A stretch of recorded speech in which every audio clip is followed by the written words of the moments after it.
that he had learnt a great deal from Marxism, from reading Marx, I mean. Marxismus wurde damals zum ersten Mal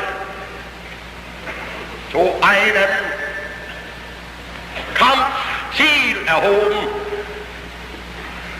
Damals gelobte ich mir zum ersten Mal als unbekannter Eiserner diesen Krieg zu beginnen und nicht zu ruhen, bis endlich diese Erscheinung aus dem deutschen Leben beseitigt sein würde.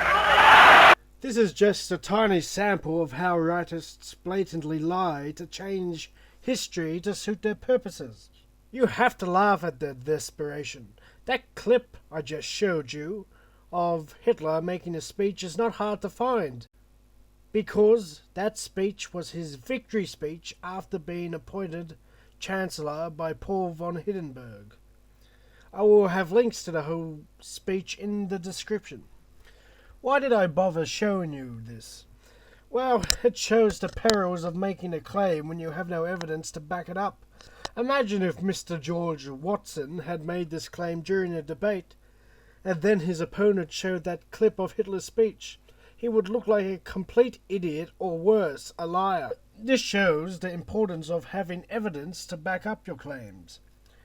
Another lie rightists like to tell is that Thatcher saved Britain. In reality, she threw Britain into 2 recessions, destroyed British industry and presided over record bankruptcies, the highest unemployment rate since the Great Depression, and the doubling of poverty and homelessness. The only thing that kept the economy afloat was the North Sea oil boom that she presided over. Of course, she squandered that on tax cuts and unemployment benefits when she threw millions of people out of work. The picture I created here is 100% true. Without the oil money, she would not have been able to implement her loony ideas. Another rightist lie is the claim that the left are more anti-democratic than the right. If you look at history, you will see that the left has only overthrown one established democracy. See the 1948 Prague coup.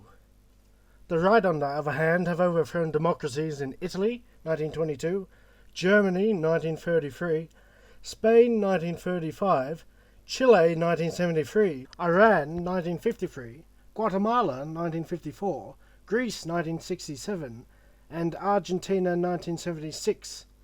Most of these right-wing coups were supported by centre-right parties, and courts stacked with rightist judges.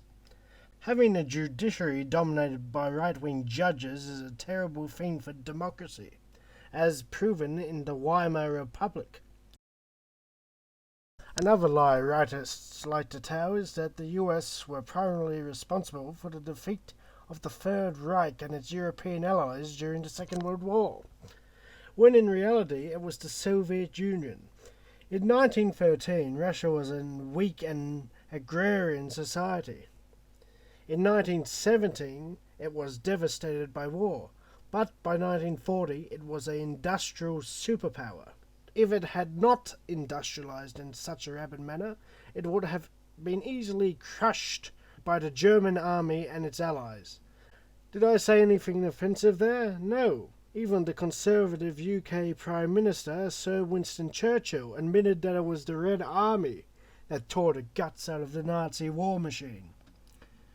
In the First World War, the Imperial Russian Army did not win one single battle against the Imperial German Army. It did win a battle against the Austro-Hungarians, but were always utterly defeated by the Germans.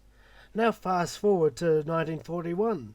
Operation Barbarossa consisted of the German army, the most professional and experienced in the world, the army of the Kingdom of Italy, the Hungarian army, the Finnish army, the Romanian army, and volunteer battalions from Spain and Vichy France.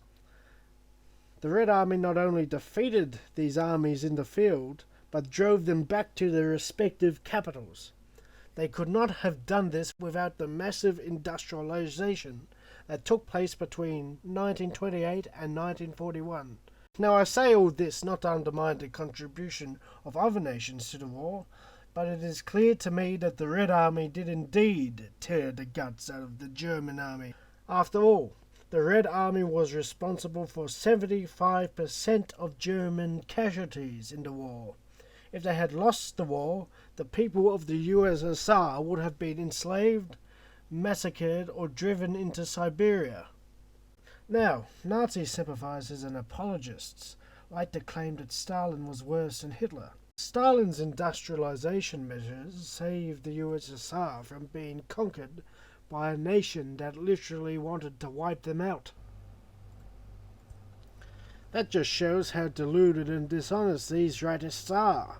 So if you hear anyone say, Stalin was worse than Hitler, the person is most likely a Nazi sympathizer and an anti-Semite.